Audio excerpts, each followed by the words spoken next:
বন্ধুরা, আমি প্রিয়াঙ্কা। আমার চ্যানেলে তোমাদের অনেক অনেক স্বাগত। আজকে আমি দেখাবো গাঠি আর আলু দিয়ে মাছের মাথা দিয়ে তরকারি।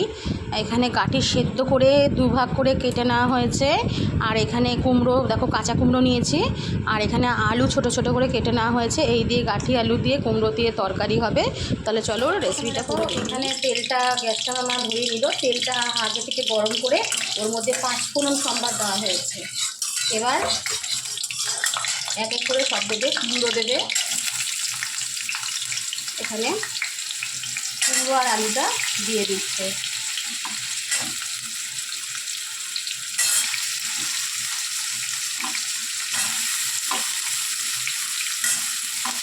কিচ্ছু লাগে না, কুমড়ো আলু দিয়ে গাঠিরে একসাথে করতে কিছুই লাগে না সেরকম।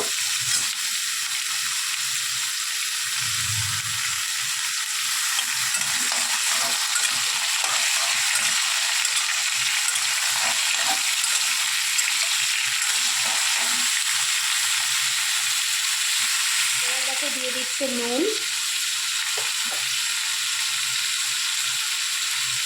আর দেবে হলুদ।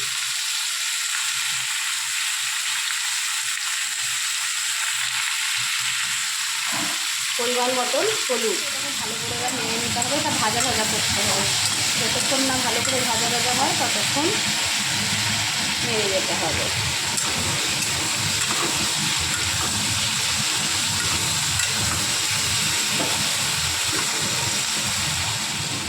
এখানে আমরা নিয়েছি গোটা জিরে, কাঁচা লঙ্কা, ঠিক আছে, আদা কিন্তু নিইনি, ঠিক আছে। এবার এটা মিক্সিতে বেটে নেব।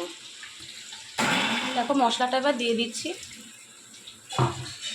দিয়ে ভালো করে কষিয়ে দিচ্ছি। এখনই আমরা গাঠিগুলো দিয়ে দেবো।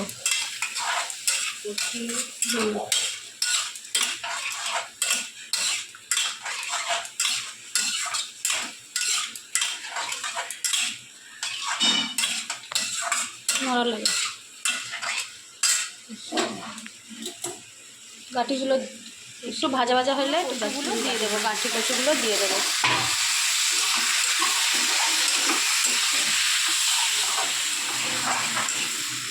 এবার সামান্য পরিমাণে জল দিয়ে দেবো। আগে বলি, এখনই কিন্তু মাছের মাথাটা দেবো না, মাঝে মাঝে লাস্টে বলছেন কি ঝাঁঝ উঠেছে। এটা ঢাকা দিয়ে ওটা হলো। দেখেছো আমাদের কিন্তু এটা প্রায় অনেকটাই হয়ে গেছে। হ্যাঁ, এবার এর মধ্যে চিনি দেবো।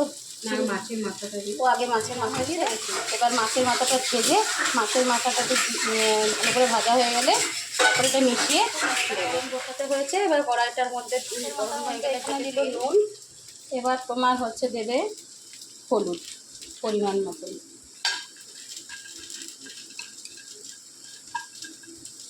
তার মাছের মাথাটাকে ভালো করে ভেজে নেবে। কড়াইটা হয়ে গেছে, দেখো এখানে দিয়ে দেবে পরিমাণ মতন তেল।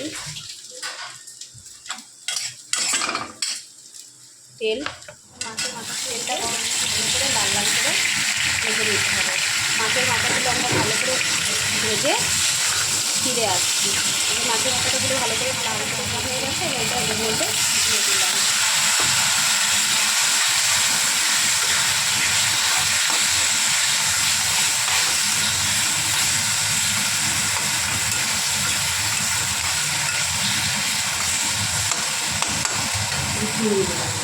এবার এর মধ্যে দেওয়া হবে পরিমাণ মতন চিনি। চিনি কিন্তু অল্প পরিমাণ আমাদের দিয়েছে, দেখেছো। এবার এটাকে নামিয়ে দিয়ে গাঠি দিয়ে আলু দিয়ে কুমড়োর তরকারি কেমন লাগলো অবশ্যই আমাকে কমেন্ট করে জানাবে।